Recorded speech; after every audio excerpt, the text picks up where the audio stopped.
The gym is a place where people push their bodies to the limit, striving for strength, endurance, and a better version of themselves. But sometimes, in the pursuit of health and fitness, things take a dark and unexpected turn. In this video, we'll uncover 5 real stories of the most terrifying gym deaths, cases where ordinary workouts turned into unthinkable tragedies. These incidents not only shocked the fitness world, but also served as chilling reminders of how quickly things can spiral out of control when the body is pushed too far. It started like any other training session, just another day in the gym for a 17-year-old champion, one of India's brightest rising stars in the world of powerlifting. Yashika Acharia had already made her name known, winning gold at the Junior National Games and dominating in the sub-junior 84 kilograms category at the National Bench Press Championship in Goa. She wasn't just strong, she was fierce, focused, and full of promise. But no one in that gym on February 18, 2025, could have imagined what was about to unfold. The air inside Power Headquarters Gym in Bikaner, Rajasthan, was thick with the usual sounds of weights clanking, trainers shouting encouragement, and the steady rhythm of ambition. Yashika approached the squat rack, a 600-pound barbell loaded across her shoulders. Her coach stood close behind, watching her every move, acting as a spotter. The lift wasn't supposed to be a problem, not for someone like her, not for a gold medalist, but something went wrong. Just as she began the squat, her balance wavered. Her legs trembled, buckled, and then collapsed entirely. In a split second, the massive weight came crashing down, snapping her neck violently forward. Witnesses described the moment as surreal. A heavy silence fell over the gym as panic replaced discipline. Her coach rushed to her side, desperately trying CPR while gym members scrambled to lift the barbell off her lifeless body. But there was no pulse,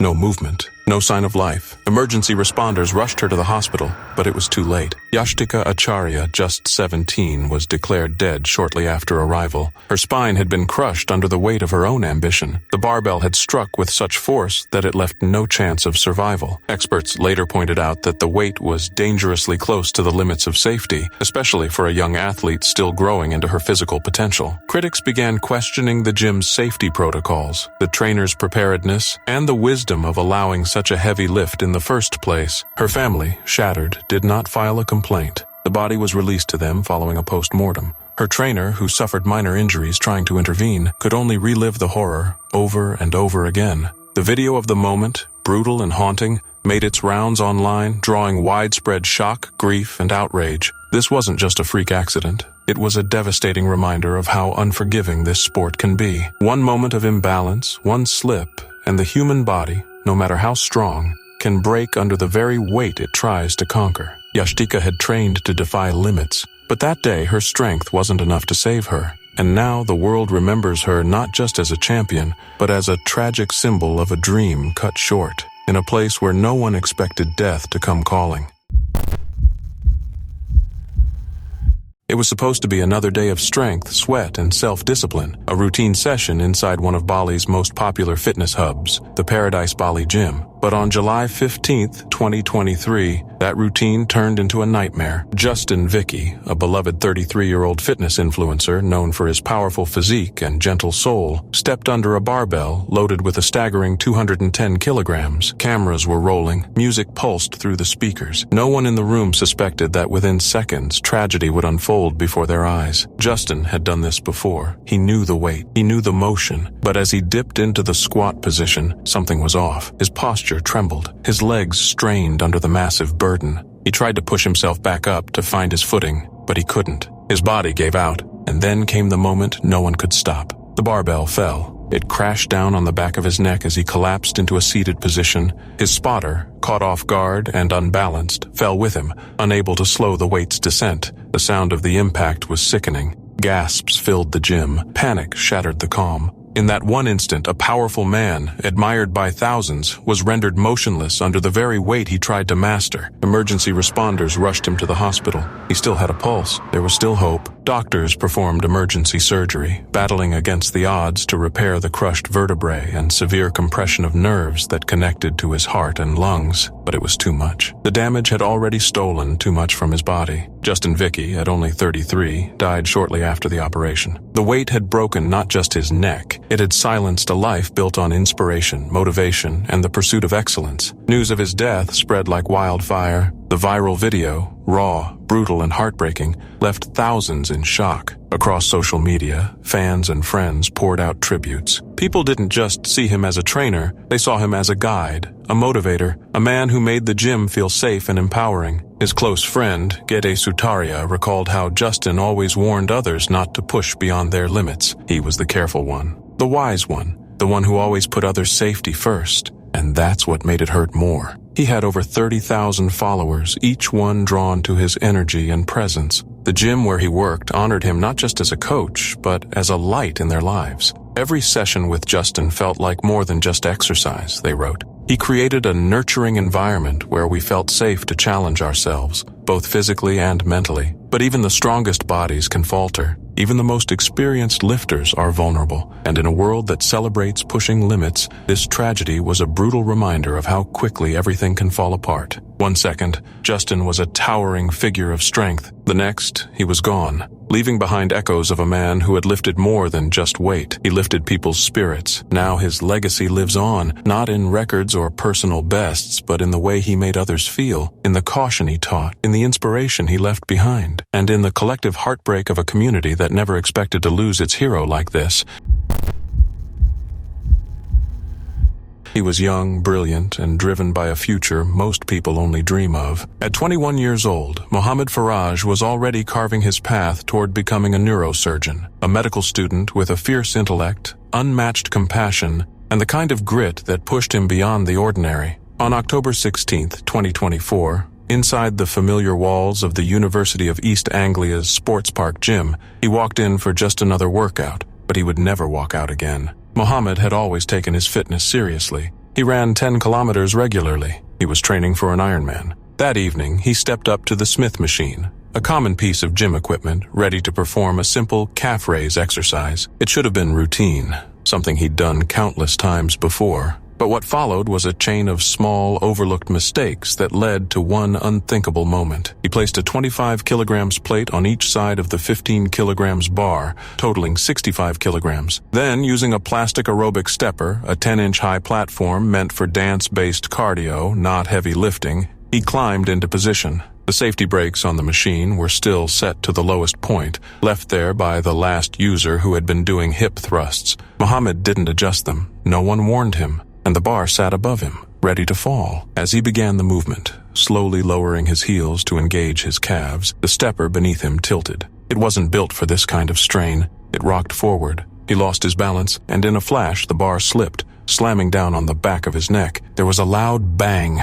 Witnesses turned, confused at first, then horrified. Mohammed collapsed to the floor. Blood pooled. He didn't move. Just feet away, a fellow gym-goer, Dr. Trey Kiov, saw it happen from the corner of his eye. Another man, Dr. Damian Laba, a consultant anesthetist, rushed from his bench press. They were doctors. They knew what they were seeing. Mohammed wasn't breathing. Blood filled his mouth. His airway was compromised. Dr. Laba rolled him into the recovery position, desperately trying to open his airway, then started CPR. More gym-goers gathered, some in tears, others frozen in shock. Paramedics arrived. The team fought to bring him back, but it was already too late. Farage was declared dead at the scene. The tragedy didn't lie in some freak equipment failure. It was human error, compounding in silence. The Smith machine had no warning labels. The safety stoppers hadn't been moved. The step he used was unstable. The fast-track gym induction he received didn't cover the specific dangers of the machine he was using. He didn't know, and no one stopped to tell him. The CCTV footage later revealed it all, every detail,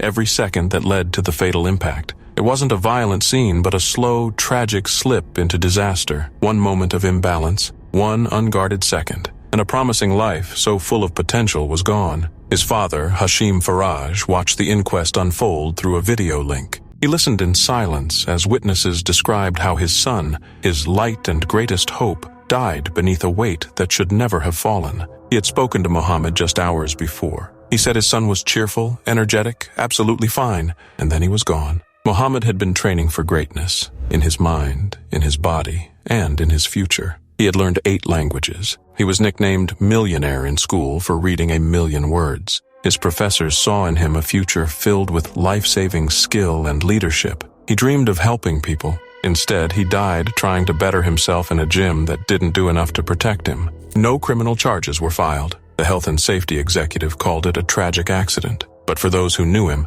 and those who watched the footage, accident felt like too small a word for such a huge loss. The gym later removed the stepper and replaced it with a safer, purpose-built platform. But that change came one death too late. Now, Mohammed Farage's story stands as a sobering reminder that in places built to strengthen us, we must also demand safety, vigilance, and care. Because even the strongest bodies and brightest minds can fall in an instant when the right precautions are forgotten and the weight becomes too much.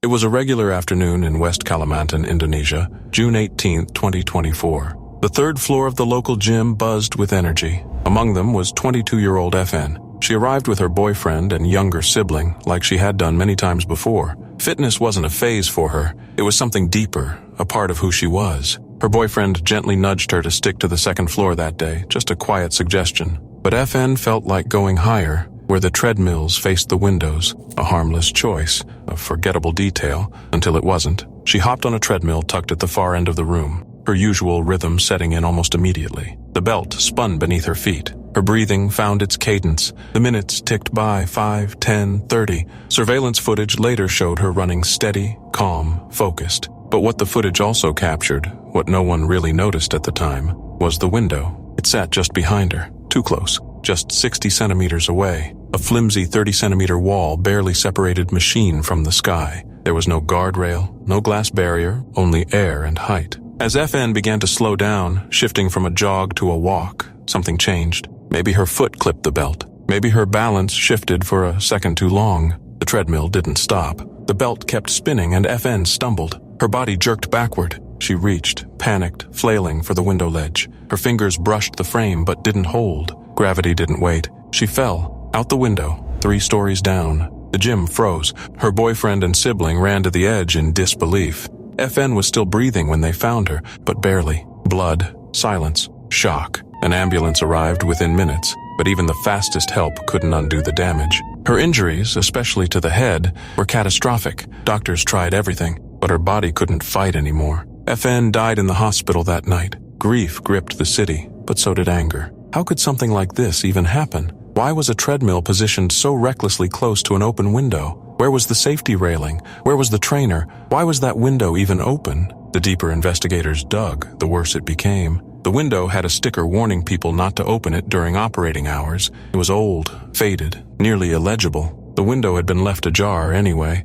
and the personal trainer who was supposed to be monitoring the floor, gone, stepped away for just a moment. But sometimes a moment is all it takes to let tragedy walk in. The gym shut down for 3 days. They issued a formal apology to FN's family, but it rang hollow for many. Words didn't bring FN back. She was young, she was strong, she had plans, and she died doing something that was supposed to make her feel alive. Public outrage swept through the community. People demanded answers, demanded accountability. This wasn't just some freak accident. This was neglect dressed up as normalcy. There were no safeguards in place, none that mattered, and a young woman paid for it with her life. FN didn't trip off a cliff or get lost in a storm. She was running on a treadmill, indoors, in a gym, and somehow she fell to her death. What happened in that gym wasn't just an accident. It was a reminder, chilling, sharp, and cruel, that safety in these spaces is not a luxury.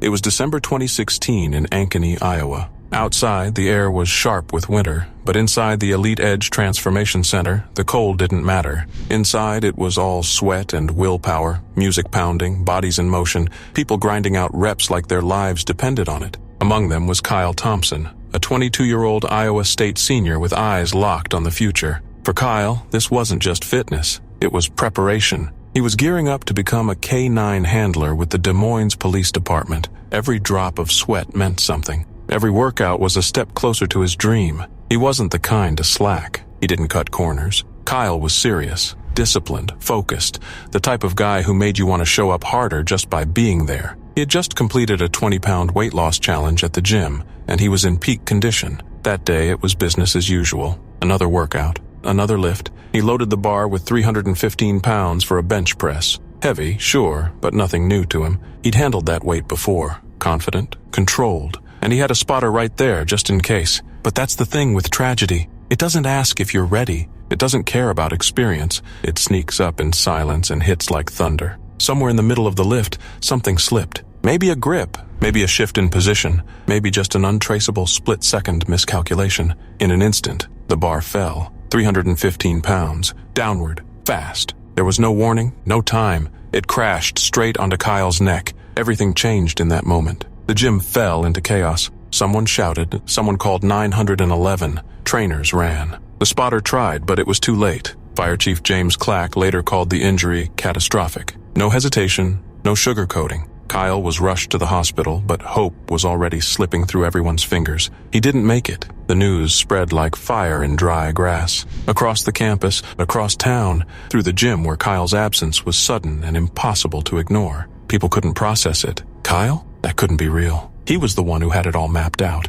He was about to graduate, about to serve, and about to become something more. Everyone had something to say about Kyle. His football coach remembered a quiet leader, the kind who didn't need to shout to be heard. A former co-worker remembered how his presence could lift a whole room. In the gym, on the field, at school, he gave everything. He was sharp, he was kind, he was ready, and just like that, he was gone. People kept asking how. How could this happen? He had experience. He had backup. He had done it before. The spotter was there. But sometimes tragedy is quicker than reflex. Sometimes a bar moves faster than human hands can follow. 1 second, that's all it took. The gym released a statement, heavy with grief. You could feel the loss in their words. This wasn't just a client. Kyle was family. He had pushed alongside them, fought through challenges with them, celebrated goals with them. And now there was an empty space where he used to be. In the days that followed, questions came. Could better equipment have made a difference? Should safeguards be redesigned? Could the spotter have done more? Kyle's death was rare,